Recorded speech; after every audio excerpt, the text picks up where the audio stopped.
ಹರೇ ಶ್ರೀನಿವಾಸ. ಗುರುಶ್ರೀಷ್ಮಹಂ ಒಂದೇ ಗುರುತತ್ವ ವಿಬೋಧಕಂ ಗುಹಾಶ್ರಯ ಗುಣಾತೀತಂ ಭಾವಯುಕ್ತಂ ಮಹಾಮತಿ.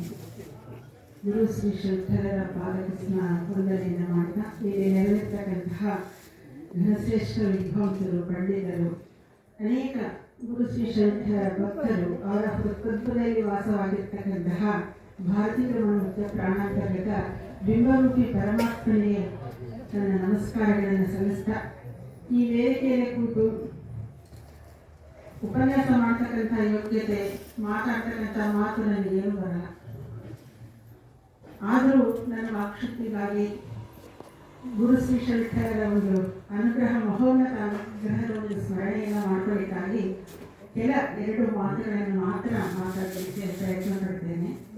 ಅದನ್ನು ನಡೆಸ್ಕೊಡ್ತಕ್ಕಂತಹವರು ಸಹ ದಾಸರೇನೆ. ಇಷ್ಟೊಂದು ಸಾಕಷ್ಟು ವಿಚಾರಗಳನ್ನ ಪಂಡಿತರು, ಜ್ಞಾನಿವರ್ಯರು ಎಲ್ಲರೂ ತಿಳಿಸಿದ್ದಾರೆ.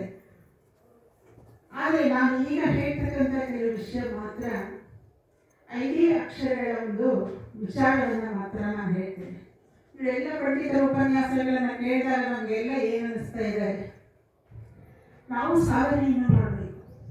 ದಾಸರ ಹತ್ರ ಬಂದಾಗ ನಮ್ಗೆ ಅನಿಸ್ಬೇಕಾದ್ದು ಇದೆ, ನಾವು ಸಾಧನೆಯನ್ನು ಮಾಡಬೇಕು, ದಾಸರಾಗಬೇಕು. ಏನು ಸಾಧನೆ ಅಂದರೆ ಏನು, ಹೇಗೆ ಮಾಡಬೇಕು ನಾವು? ಸತ್ಸಂಗ, ಸತ್ಕರ್ಮ, ಸತ್ಕರ್ಮಾಚರಣೆ, ಸನ್ಮಾರ್ಗ, ಸತ್ಕಾರ್ಯ, ಸದ್ಧರ್ಮ. ಸನ್ಮಾರ್ಗದಲ್ಲಿ ನಾವು ಸಾಗಬೇಕಾಗಿದೆ. ಮೊದಲನೇದಾಗಿ ನಾವು ಸಾಧನೆ ಮಾಡಬೇಕಂತ ಬಯಸ್ತಕ್ಕಂಥವರು ಇಷ್ಟನ್ನೆಲ್ಲ ನಾವು ಮಾಡ್ತಾ ಬರಬೇಕು. ಇದರ ಮಹತ್ವವನ್ನು ಇಲ್ಲಿ ಹೇಳಿದ್ದಾರೆ ದಾಸರು. ಎಲ್ಲ ಪದ್ಯಗಳಲ್ಲಿ ಹೇಳಿದ್ದಾರೆ, ಸಂಘವಾಗಲಿ ಸಾಧು ಸಂಘವಾಗಲಿ, ಸಂಘದಿಂದ ಲಿಂಗ ದೇಹ ಭಂಗವಾಗಲಿ. ಇದರಲ್ಲಿ ನಾವು ತೋರಿಸ್ಕೋಬೇಕಾಗಿದೆ, ಸತ್ಕರ್ಮಾಚರಣೆಯನ್ನು ಮಾಡಬೇಕಾಗಿದೆ. ಎರಡನೇ ಅಂಶ ನಾನು ಮುಂದೆ ಹೋಗ್ತೇನೆ. ಧ ಅಂದ್ರೆ ಏನು? ದರ್ಪ, ಅಹಂಕಾರ. ಇದು ನಮ್ಮಲ್ಲಿ ಹೋಗ್ಬೇಕು.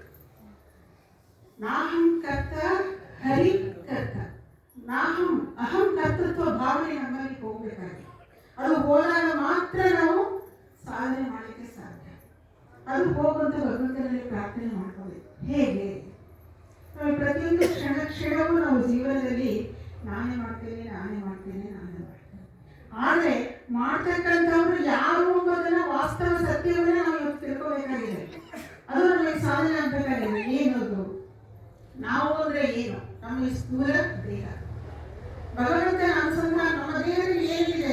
24 ತತ್ವಾಭಿಮಾನಿ ದೇವತೆಗಳಿದ್ದಾರೆ. ಭಾರತೀಯ ಮುಖ್ಯ ಪ್ರಾಣಾಂತರ ಇದ್ದಾನೆ. ಪಂಚರೂಪಗಳಲ್ಲಿ ಭಗವಂತನ ಸಾನ್ನಿಧ್ಯ ಇದೆ. 72,000 ನರನಾಡಿಗಳಲ್ಲಿ ತತ್ವಾಭಿಮಾನಿ ದೇವತೆಗಳು ಇದ್ದಾರೆ. ಅವರು ನಿಂತು ನಮ್ಮನ್ನು ನಡೆಸ್ತಾ ಇದ್ದಾರೆ. ಇಲ್ಲಿದ್ರೆ ನಾವು ಒಂದು ಕ್ಷಣವೂ ಸಹ ಇರ್ಲಿಕ್ಕೆ ಸಾಧ್ಯ ಇಲ್ಲ. ಪ್ರತಿಯೊಂದು ಕಾರ್ಯವನ್ನು ಸಹ ಆ ತತ್ವಾಭಿಮಾನಿ ದೇವತೆಗಳು, ಭಾರತೀಯ ಮುಖ್ಯ ಪ್ರಾಣಾಂತರಗಳು, ಮೂಲೇಶ ನಾಮಕ, ಪ್ರಾದೇಶ ನಾಮಕ, ಆಕ್ಲೇಶ ನಾಮಕದಲ್ಲಿ ಭಗವಂತನ ಬಿಂಬರೂಪ ಸನ್ನಿಧಾನ ಇದ್ದು ಭಗವಂತ ನಮ್ಮನ್ನು ನಡೆಸ್ತಾ ಇದ್ದಾರೆ ಈ ದೇಹವನ್ನ. ಇದು ಒಂದು ಮಿಷಿನ್. ನಮ್ಮಲ್ಲಿ ಇರ್ತಕ್ಕಂಥದ್ದೆಲ್ಲ ಕರೆಂಟಿನಂತೆ ಕೆಲಸ ಮಾಡ್ತಕ್ಕಂಥವ್ರು ಅವರು, ನಾವಲ್ಲ. ಅಂದ್ರೆ ಏನು?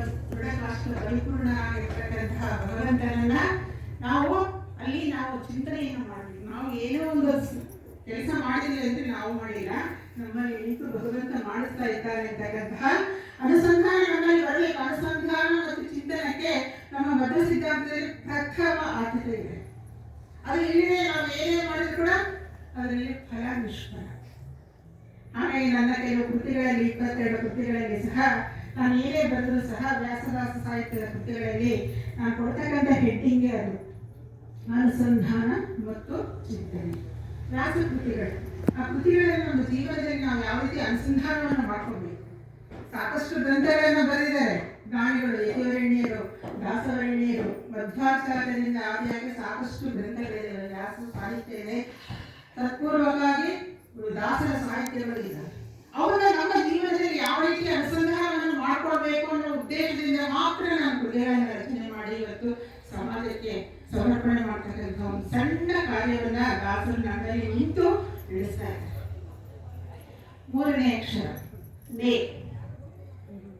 ನಾರಾಯಣ ಕುಲಗುರು ಜಗದೇಕನಾಥಂ ಭಕ್ತಪ್ರಿಯಂ ಸಕಲ ಲೋಕ ನಮಸ್ತೆ.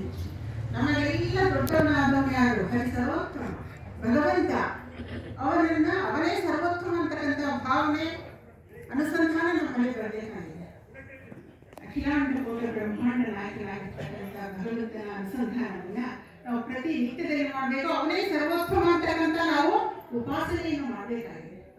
ಹೇಗೆ ಉಪಾಸನೆ ಮಾಡಬೇಕು? ಆಯ್ತು, 3 ಅಕ್ಷರಗಳ ಒಂದು ಅನುಸಂಧಾನ ನಮ್ಮಲ್ಲಿ ಆಯ್ತು. ಬಟ್ ಇದನ್ನು ಯಾವ ರೀತಿ ನಾವು ಜೀವನದಲ್ಲಿ ಅನುಷ್ಠಾನ ಮಾಡ್ಕೋಬೇಕು? ಪ್ರತಿ ಕ್ಷಣ ನೋಡ್ರಿ, ಭಗವಂತ ಎಷ್ಟು ನಮಗೆ ಸೌಲಭ್ಯವನ್ನು ಕೊಟ್ಟಿದ್ದಾನೆ. ಸಾಧನ ಶರೀರದ್ದು ನೀರಲ್ಲಿ ಕೊಟ್ಟದ್ದು ಸಾಧಾರಣವಲ್ಲ ಸಾಧು. ಇಂಥ ಭಗವಂತ ಈ ಸಾಧನ ಶರೀರ ಕೊಟ್ಟಿದ್ದಾನೆ ನಮಗೆ. ಇದು ಒಂಥರ ಪರೀಕ್ಷೆಗೆ ಬಂದ್ರೆ ನಾವು ಅಲ್ಲಿಗೆ ನಮ್ಮನೆ ಬಂದ ಇಲ್ಲಿಗೆ ಆದ್ರೆ ಸುಮ್ಮನೆ ಕೂಡುವಂಗಿಲ್ಲ. ನಮಗೆ ವೈಯಕ್ತಿಕ ಕೊಟ್ಟು ಕಳಿಸಿದ್ದಾನೆ. ಅದರಲ್ಲಿ ನಾವು ಪರೀಕ್ಷೆ ಬರೀಬೇಕಾಗಿದೆ. ಹೇಗೆ ನವವಿಧ ಭಕ್ತಿಗಳನ್ನು ಆಚರಣೆ ಮಾಡಿ ನಾವು ಪೇಪರಲ್ಲಿ ಬರೀಬೇಕು. ಬರೆದ ಟೈಮ್ ಕೊಟ್ಟಿದ್ದಾನೆ. ಟೈಮ್ ಕೂಡ ಇದೆ. ಪರೀಕ್ಷಾ ಟೈಮ್ ಎಷ್ಟು? 100 ವರ್ಷ. ಈಗ ಬರ್ತಾ ಬರ್ತಾ ಏನಾಗ್ತಾ ಇದೆ? ಕಡಿಮೆ ಆಗ್ತಾ ಇದೆ. ಅಂದ್ರೆ ನಾವು ಈ ಕ್ಷಣದಲ್ಲಿದ್ದವರು ಇನ್ನೊಂದು ಕ್ಷಣಕ್ಕೆ ಇತ್ತು ಇಲ್ಲ ಅನ್ನೋದು ಕೂಡ ಗ್ಯಾರಂಟಿ ಇಲ್ಲ. ಮಹಾಭಾರತದಲ್ಲಿ ಒಂದು ಸನ್ನಿವೇಶ ಬರುತ್ತೆ. ಧರ್ಮರಾಯ, ಒಬ್ಬ ಬ್ರಾಹ್ಮಣ ಬಂದು ಧರ್ಮರಾಜರ ಹತ್ರ ಹೇಳ್ತಾರೆ, ನನ್ನ ಮಗನ ಮುಂಚೆ ಇದೆ, ದಾನ ಮಾಡಪ್ಪ, ದಾನ ಕೊಡ್ರಿ. ಆಯ್ತು, ಇವಾಗ ಕತ್ಲಾಗ್ಬಿಟ್ಟಿದೆ, ಬೆಳಿಗ್ಗೆ ಬಾಪು ಬೆಳಿಗ್ಗೆ ಕೊಟ್ಟು ಕಳಿಸ್ತೀನಿ ಅಂತ ಧರ್ಮರಾಜ ಹೇಳ್ತಾರೆ. ಅವಾಗ ಭೀಮಸೇನ ದೇವರು ಹೋಗಿ ಹೊರಗಡೆ ನಗಾರಿ ಬಿಡಿತಾರೆ ಜೋರ. ಏನಂತ? ನಮ್ಮಣ್ಣ ಏನು ಆಳವರೆಗೂ ಬದುಕಿರ್ತೀನಿ ಅಂತಕ್ಕಂತಹ